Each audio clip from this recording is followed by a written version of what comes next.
რუსეთის სახელმწიფო დუმამ რუსეთის ფედერაციის 2026-28 წლების ბიუჯეტის პროექტი დაამტკიცა. დოკუმენტის თანახმად 2026 წელს მთავრობის შემოსავალი 492 მილიარდი, ხოლო ხარჯი 548 მილიარდი იქნება, რაც იმას ნიშნავს, რომ ბიუჯეტის დეფიციტის მოცულობა 47 მილიარდს მიაღწევს. ბიუჯეტის 38% თავდაცვასა და შეიარაღებაზე მოდის, რაც დაახლოებით 200 მილიარდ დოლარში ადგენს, რაც წინა წლებთან შედარებით შემცირებული მაჩვენებელია. ყველაზე მნიშვნელოვანი ის არის, რომ დუმამ ოფიციალურად დაუჭირა მხარი DGG 20%-დან 22%-მდე გაზრდის ინიციატივას. ამ ცვლილების შედეგად მთავრობა გადასახადების სახით დამატებით ტრილიონი რუბლის მოზიდვა შეძლებს, რაც 12 მილიარდის ეკვივალენტია და მშპ-ს 9% შეადგენს. ამ გადაწყვეტილების მიღების მიზეზი სამთავრობო ხარჯების ზრდა და შემოსავლების შემცირებაა, რაც უკრაინის წინააღმდეგ მიმდინარე ომით არის განპირობებული. ოფიციალური პროგნოზით 2025-27 წლებში სამთავრობო დეფიციტის საერთო მოცულობა 133 მილიარდ დოლარს მიაღწევს, რაც თანამედროვე რუსეთის არსებობის ისტორიაში დაფიქსირებული ანტირეკორდი იქნება. ვალის საკითხს რაც შეეხება რუსეთის მთავრობა კერძო ინვესტორების, ბანკების და ეროვნული სიმდიდრის ფონდის წინაშე 60 მილიარდის შიდა ვალის აღებას აპირებს, რაც ასევე მკვეთრად გაზრდილი მაჩვენებელი იქნება. ლუკოილის თანადამფუძნებელმა ლეონიდ ფუდუნმა თავისი 7 მილიარდის ღირებულების წილი რუსულ კომპანიას მიჰყიდა, რითაც დაასრულა 30 წლიანი გამოცდილება, რომელმაც ლუკოილი გლობალურ კომპანიად აქცია, ინფორმაციას როიტერი სამწყაროსა და მოპოვებულ დოკუმენტზე დაყრდნობით ავრცელებს. უკრაინაში რუსეთის შეჭრიდან საერთაშორისო სანქციებისთვის თვეების განმავლობაში თავის არიდების შემდეგ ლუკოილი, რომელიც ოქტომბერში საბოლოოდ დასანქცირდა თავის უცხოურ აქტივებს ყიდის. კომპანია დიდი ხანია სახელმწიფოს მიერ კონტროლირებადი კონკურენტი როზნეფტის პოტენციური შესყიდვის სამიზნედ განიხილება, რომელიც ამჟამად ასევე დასავლეთის სანქციების ქვეშაა. როიტერსის წყაროს ინფორმაციით, ფედუნმა თავისი დაახლოებით 10%-იანი წილი 2025 წლის დასაწყისში ლუკოილს დაუბრუნა, რაც რუსი მილიარდერის მიერ ქვეყანაში თავისი აქტივების ჩუმად გაყიდვის იშვიათი მაგალითია. აგვისტოში კი კომპანიამ განაცხადა, რომ გააუქმებდა 76 მილიონ აქციას, ანუ თავისი კაპიტალის დაახლოებით 11%, რომელიც მან ბაზრიდან 2024-25 წლებში გამოისყიდა.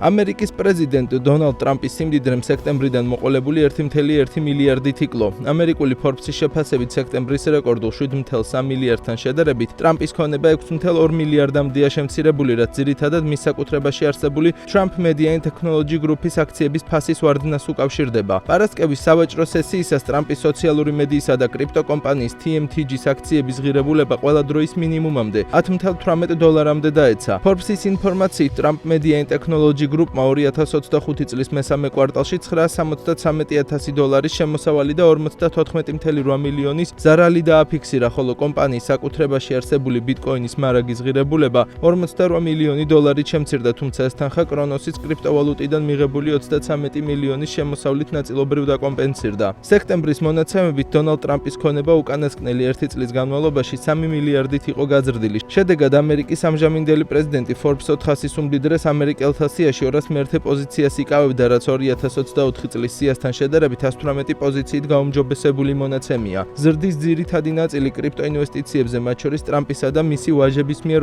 2024 წლის საპრეზიდენტო არჩევნებისას დაფუძნებულ World Liberty Financial-ზე მოდიოდა. Google-ის თანადამფუძნებელმა ლარი პეიჯმა Forbes-ის მილიარდერების რეიტინგში ორაქლის დამფუძნებელ ლარი ელისონს გადაუსწრო და მსოფლიოში მეორე უმდიდრესი ადამიანი გახდა. მილიარდერების სიაში პეიჯის დაწინაურება Google-ის მშობელი კომპანია Alphabet-ის აქციების ფასის ზრდას უკავშირდება. გუშინ სავაჭრო სესიის დაწყებისას Alphabet-ის აქციების ღირებულება 5.8%-ით გაიზარდა და დაახლოებით $317-მდე მიაღწია. აღსანიშნავია, რომ კომპანიისთვის დადებითი აღმოჩნდა გასული კვირაც, რომლის განმავლობაში მისი აქციები 8.4%-ით გაძვირდა. ამის საპირისპიროდ ორაკლის აქციების ღირებულება 1.5%-ით შემცირდა და $196-ზე დაბლა დაეცა. კლების ტენდენცია წინა ორი სავაჭრო დღის განმავლობაში შეინიშნებოდა, როდესაც კომპანიის აქციები ჯამში 12%-ით გაუფასურდა.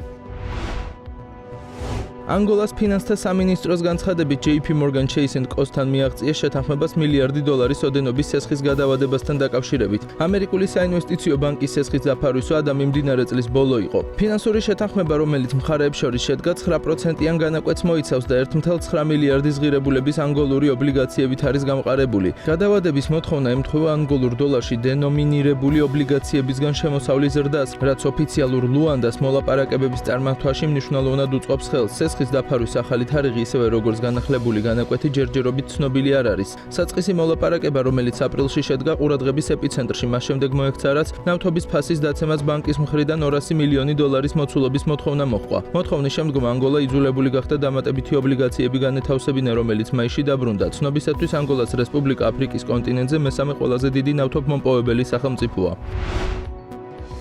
მიმდინარე წლის მესამე კვარტალში დანიის ეკონომიკა მოსალოდნელზე მეტად კერძოდ 2.3%-ით გაიზარდა, რაც 2021 წლის შემდეგ დაფიქსირებული საუკეთესო შედეგია. უნდა აღინიშნოს, რომ მოსალოდნელზე უკეთესი შედეგი არა ეკონომიკური აქტივობის ზრდით, არამედ ერთი კომპანიის Novo Nordiskis ფინანსური შედეგებით არის განპირობებული. ამ ფარმაკოლოგიური გიგანტის კონტრიბუციის გარეშე MŠP-ს ზრდა სულ რაღაც 0.7% იქნება. თავად Novo Nordiskis შემოსავლების ზრდა მისი წონაში კლების პრეპარატების, Ozempicისა და Wegovy-ის წარმატებით არის განპირობებული. საერთო ჯამში მესამე კვარტალში კომპანიამ 11 მილიარდის შემოსავალი მიიღო, რაც საკმარისი აღმოჩნდა ქვეყნის ეკონომიკური ზრდის დასაჩქარებლად. ოქროს ჯიბის საათი, რომელიც პირველი კლასის მგზავრს იზიდორ სტრაუს ეკუთვნოდა აუქციონზე რეკორდულ 1.78 მილიონ გირვანქა სტერლინგად გაიყიდა. ბრიტანული სააუქციონო სახლის განმარტებით, რომლის აუქციონზეც გაიყიდა საათი, ნივთმა ტიტანიკის მემორაბილის რეკორდი დაამყარა. 18 კარატიანი ოქროს საათი სტრაუსმა 1888 წელს დაბადების დღეზე მიიღო საჩუქრად, იმავე წელს, როდესაც იგი ამერიკულ კომპანია მეისის მეწილე გახდა. საათი 1912 წელს ტიტანიკის ჩაძირვის შემდეგ სტრაუსის ცხედართან ერთად იპოვეს.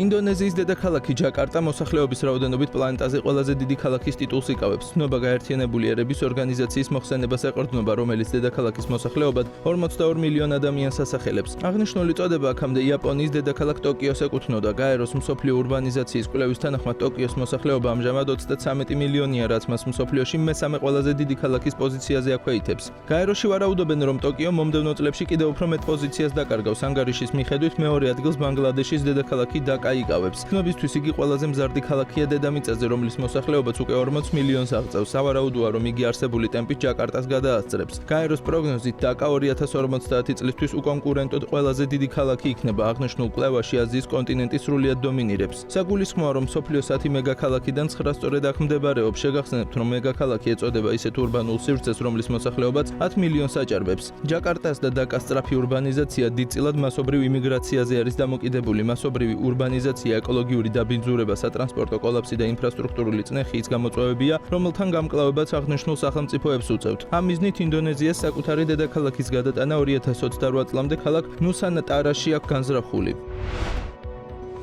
გერმანიის სამთავრობო ხარჯის დაახლოებით 41% სოციალურ უზრუნველყოფაზე იხარჯება, რაც ევროპაში ყველაზე დიდი მაჩვენებელია. ინფორმაციას გაზეთი Rheinische Post გერმანიის ეკონომიკის ინსტიტუტის კვლევაზე დაყრდნობით ავრცელებს. ამ თანხის დაახლოებით ნახევარი ხანდაზმულობის პენსიებზე იხარჯება. კვლევის თანახმად სკანდინავიური ქვეყნები, ასევე ავსტრია და შვეიცარია სოციალურ უზრუნველყოფაზე სამთავრობო ხარჯის 40%-ს ხარჯავენ, ხოლო ბენელუქსის ქვეყნებში ეს მაჩვენებელი 38% შეადგენს. ევროკავშირის საშუალო მაჩვენებელი 39%-ია. ეკონომიკური მოცულობის თვალსაზრისით სკანდინავიური ქვეყნები სოციალური ხარჯით გერმანიას ოდნავ უსწრებენ. თუმცა ჯანდაცვის ხარჯის თვალსაზრისით, რომელიც 16% შეადგენს, გერმანია ბენელუქსისა და სკანდინავიურ ქვეყნებთან ერთად ყველაზე მაღალი ხარჯის მქონე ქვეყანაა. ამასთან გერმანიაში განსაკუთრებით მაღალია სახელმწიფო ადმინისტრირების ხარჯი, რაც კვლევაში მოცემულ პერიოდში მთლიანი სახელმწიფო ხარჯის 7.2%-დან 11%-მდე გაიზარდა. თუმცა გერმანია განათლების სფეროს მხრივ ჩამორჩება, რომელიც მთლიანი ხარჯის 9.3% შეადგენს, მაშინ როცა ავსტრია და შვეიცარია IWS მონაცემებით თითქმის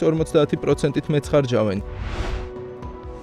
აქტაუში 300 მილიონი დოლარის ინვესტირებით ახალი საზღვაო პორტის მშენებლობა იგეგმება. ინფორმაციას ყაზახური მედია მანგისთაუს ოლქის ხელმძღვანელის ნურდაულუთ კოლიბეიზე დაყრდნობით ავრცელებს. მისი ინფორმაციით პროექტ ჩინური კომპანია Zhongyun International განახორციელებს, რომელიც მსოფლიოში ერთ-ერთ უმსხვილეს პორტს ფლობს. მან აღნიშნა, რომ პროექტი ჩინეთი, ყაზახეთი, აქტაუ, ბაქუ, ფოთი, ევროპის ახალი საერთაშორისო სატრანსპორტო დერეფნის ფორმირებას შეუწყობს ხელს. რეგიონის ადგილობრივი ხელისუფლების მხრიდან განსაზღვრულია კონკრეტული მიწის ნაკვეთი. პროექტის განხორციელებისთვის მიწის გადაფორმების შესაბამისი სამუშაოები მიმდინარეობს, განაცხადა რეგიონის ადგილობრივი მმართველი ორგანოს ხელმძღვანელმა. პროექტის განხორციელება 2028 წლამდე იგეგმება. ახალი პორტის მშენებლობის შემდეგ დაახლოებით 2000 სამუშაო ადგილი შეიქმნება. პორტი მანგისთაუს რეგიონის კარაკიანსკის ოლქში განთავსდება. მიქელანჯელოს მიერ შესრულებული ტერფის 12 სანტიმეტრიანი ესკიზი ნიუ-იორკში კრისტის აუქციონზე გაიყიდება. წინასწარი შეფასებით ნამუშევრის ფასი 1,5-დან 2 მილიონ დოლარამდეა. ნამუშევრის არსებობის შესახებ მაშინ გაიგეს, როდესაც კრისტის ერთ-ერთმა სპეციალისტმა ჯადა დამენმა ის ონლაინ მოთხოვნების სიაში შენიშნა. კლიენტს სურათისთვის დართულ ფორმაზე მითითებული ჰქონდა, რომ მხატვარი მიქელანჯელო იყო, თუმცა როგორც დამენმა New York Times-თან საუბრისას ახსენა, მას ხშირად უკავშირდებიან რენესანსის ოსტატების მიერ შესრულებული ნამუშევრების გაყიდვის მსურველები, თუმცა ნახატების უმეტესობა რეპროდუქციებია.